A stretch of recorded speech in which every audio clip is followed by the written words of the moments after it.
Hello friends, एक बार फिर से स्वागत आप सभी का द उमंग प्लेटफॉर्म पर। आज हम फिर आप लोगों के लिए कुछ इंपॉर्टेंट करंट अफेयर्स लेकर आए हैं। चलिए शुरू करते हैं। सबसे पहले हम आपको बता दें कि अभी हाल फिलहाल में जितने भी केंद्रीय सचिव हैं, यानी कि कैबिनेट सचिव हो जाएंगे, विदेश सचिव, रक्षा सचिव या वित्त सचिव, इन सारे लोग को बदल दिया, यानी कि नए नए चेहरे आ गए हैं।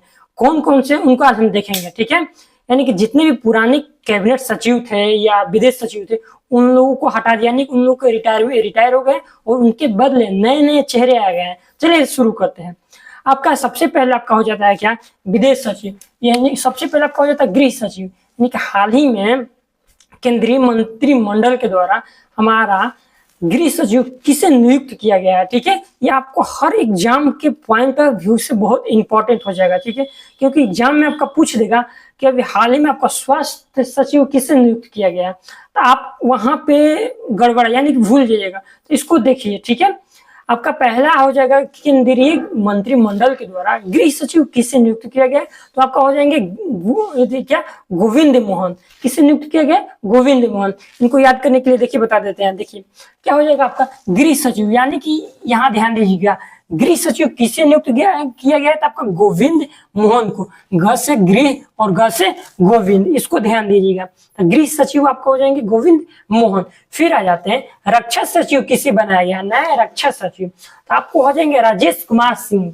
किसे बनाया गया है आपका, तो राजेश कुमार सिंह हमारे भारत के नए रक्षा सचिव हैं। उसके बाद देखते हैं हमारे नए विदेश सचिव कौन बने हैं, तो विदेश सचिव हमारे बने हैं विक्रम मिश्री। क्या नाम है इनका भैया, तो विक्रम मिश्री। ध्यान दीजिएगा, यहाँ पर भी व से विदेश हो जाएगा और व से विक्रम हो जाएगा।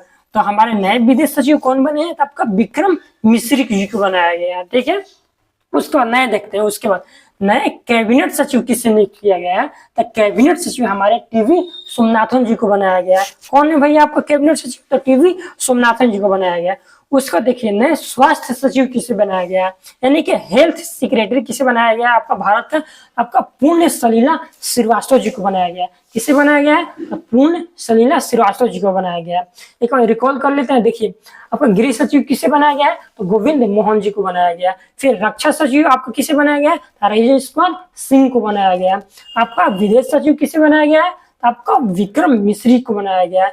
कैबिनेट सचिव किसे बनाया गया है, टीवी सोमनाथन को बनाया गया है। और स्वास्थ्य सचिव किसे बनाया गया है, तो आपका किसे, तो पुण्य सलीला श्रीवास्तव जी को बनाया गया, ये ध्यान दीजिएगा। फिर आ जाते हैं प्रेस सूचना ब्यूरो। इसको इंग्लिश में बोला जाता है क्या, PIB बोला जाता है। क्या बोला जाता है, पी आपका इंग्लिश में बोला जाता है PIB, यानी कि प्रेस इन्वेस्टिगेशन ब्यूरो, इसका फुल फॉर्म होता है। PIB का फुल फॉर्म क्या होता है भाई आपका, तो प्रेस इन्वेस्टिगेशन ब्यूरो, यानी कि प्रेस सूचना ब्यूरो के नए चेयरमैन कौन बने, धीरेन्द्र कुमार ओझा। कभी कभी एग्जाम में क्या कर देता है कि पूरा नाम धीरेन्द्र कुमार ओझा नहीं देगा, बल्कि DK ओझा दे देगा। क्या दे देगा भैया आपका, वहां पे DK ओझा दे देगा। वहां पे इसको ध्यान दीजिएगा, इस शॉर्ट नेम को आप हमेशा याद रखिएगा, ठीक। क्योंकि अब के एग्जामों में पूरा नाम न देकर कभी कभी शॉर्ट नाम से ही पूछ दे रहा है, इसको ध्यान दीजिएगा। फिर आ जाता है आपका SBI के नए अध्यक्ष कौन बने हैं। पहले आपका दिनेश खरे थे, अब किसे बनाया गया है आपका, तो आपका चल्ला श्रीनिवासुलु सेठी जी को बनाया गया। कौन है भैया आपका, चल्ला श्रीनिवासुलु सेठी हमारे SBI के नए अध्यक्ष हैं। फिर आपको ED के चेयरमैन कौन बने हैं, ED के नए चेयरमैन आपको कौन बने हैं, तो राहुल नवीन है। ये आपको बिहार के रहने वाले, बिहार के गोपालगंज के रहने वाले थे। तो इसको ध्यान दीजिएगा कि हमारे ED के नए चेयरमैन कौन है, तो राहुल नवीन जी को बनाया गया है। फिर इसके बाद रेलवे बोर्ड के नए अध्यक्ष कौन बनने जा रहे हैं, उनका जो कार्यकाल होगा वो आपका 1 सितंबर से शुरू हो जाएगा। इससे पहले हम आपको बता दें कि अभी जो अगर आपसे हाल में पूछा जाएगा कि रेलवे बोर्ड के चेयरमैन कौन है, तो आपका जय वर्मा सिन्हा है। वो आपको रेलवे बोर्ड की पहली महिला चेयरपर्सन थी। कौन थी भैया, आपको जो जय वर्मा सिन्हा अभी हाल ही में है, आपका रेलवे बोर्ड की पहली महिला चेयरपर्सन थी। लेकिन 1 सितंबर से उनका कार्यकाल समाप्त हो जाएगा और किसे बनाया गया है, तो सतीश कुमार जी को बनाया जाएगा रेलवे बोर्ड के अध्यक्ष के रूप में। फिर नेक्स्ट देखते हैं CBDT का अध्यक्ष, यानी कि CBDT के अध्यक्ष कौन है, तो अभी नए बने हैं। इसका हिंदी हो जाता है केंद्रीय प्रत्यक्ष कर होता है। इसका हिंदी क्या होता है भैया, केंद्रीय प्रत्यक्ष कर। इसके अध्यक्ष आपको रवि अग्रवाल जी को बनाया गया है, ठीक है, ध्यान दीजिएगा। फिर आपको आ जाते हैं इस्पात मंत्रालय का सचिव किसे बनाया गया है, आपका संदीप पुंडरिक जी को बनाया गया है। किसे बनाया गया? संदीप पुंडरिक जी को बनाया गया। फिर आपको यूएनओ में भारत का अगला और नया राजदूत किसे भेजा जाएगा? ठीक है, यूएनओ में भारत का अगला और नया राजदूत किसे भेजा जाएगा? पर्वतत नेनी हरीश जी को भेजा जाएगा। यानी कि जो यूएनओ है वहां पे हर साल अलग अलग देश के वहां पे सदस्य वहां पे भेजे जाते हैं। इस पर भारत का बारी है और भारत की ओर से कौन है आपका? तो पर्वतत नेगी हरीश जी को वहां पे भेजा जाएगा। फिर देखिए प्रधानमंत्री का प्रधान सचिव किसे बनाया गया है? आपका प्रमोद कुमार मिश्रा जी को बनाया गया। इसके पहले जो उनका हमारे प्रधानमंत्री कार्यकाल 19 से 24 था, उस समय भी इनका प्रमोद कुमार मिश्रा ही थे, लेकिन 2024 में भी फिर से इनको दोबारा पुनः इनके पद पर ही आसीन रखा गया है। प्रधानमंत्री के प्रधान सचिव कौन है भैया आपका? तो प्रमोद कुमार मिश्रा। इनका इंग्लिश में अगर नाम पूछ देगा पीके मिश्रा पूछता है, फुल नेम ना देकर के बल्कि शॉर्ट नेम पूछ देता है, तो कौन है भैया? तो पीके मिश्रा बनाए गए हैं। फिर उसके बाद देखते हैं आपका असम राइफल। असम राइफल का जो अध्यक्ष यानी कि आपका निर्देशक बोल सकते हैं, असम राइफल के निर्देशक अभी बने कौन है भैया? तो आपका विकास लखेरा है। कौन है आपका? विकास लखेरा जी को असम राइफल का निर्देशक यानी कि महानिदेशक बनाया गया है। उसके बाद एनएसजी, नेशनल सिक्योरिटी गार्ड इसको बोला जाता है। क्या बोला जाता है आपका? National security guard. इसके महानिदेशक कौन बने हैं भैया?